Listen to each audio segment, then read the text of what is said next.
नमस्कार मेरे प्यारे दोस्तों, मेरा नाम है अजय। दोस्तों, ओशो का जीवन जितना रहस्यमयी था उतनी ही उनकी मौत भी। 11 दिसंबर 1921 को मध्य प्रदेश के कुचवाड़ा में उनका जन्म हुआ था। जन्म के वक्त उनका नाम चंद्रमोहन जैन था। बचपन से ही उन्हें दर्शन यानी कि फिलॉसफी और आध्यात्मिक जीवन में रुचि पैदा हो गई। ऐसा उन्होंने अपनी किताब glimpses on एफ्ट my golden childhood में लिखा है। उन्होंने अपनी पढ़ाई जबलपुर में पूरी की और बाद में वो जबलपुर यूनिवर्सिटी में लेक्चरर के तौर पर काम करने लगे। उन्होंने अलग अलग धर्म और विचारधारा पर देश भर में प्रवचन देना शुरू किया। प्रवचन के साथ ध्यान शिविर भी आयोजित करना शुरू कर दिया। शुरुआती दौर में उन्हें आचार्य रजनीश के तौर पर जाना जाता था। नौकरी छोड़ने के बाद उन्होंने नव संन्यास आंदोलन की शुरुआत की।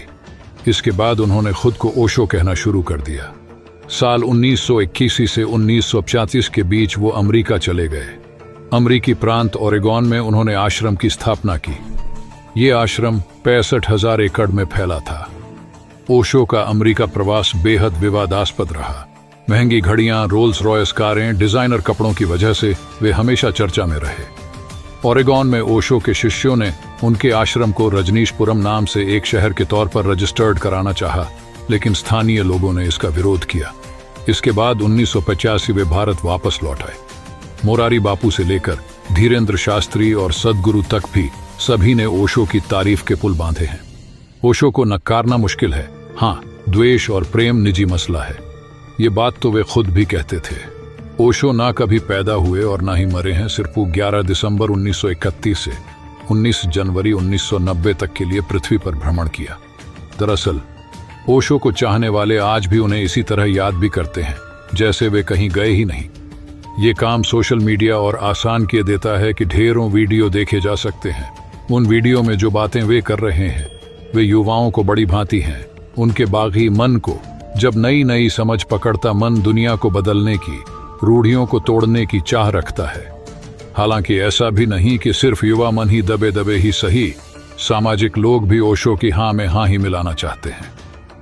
सामाजिक इसलिए लिखा है कि ओशो समाज के लिए नहीं थे, इसलिए कई जगह से बेदखल भी किए गए, पर सनद रहे कि शरीर से बेदखल कर देना विचार से बेदखल कर देना तो नहीं है।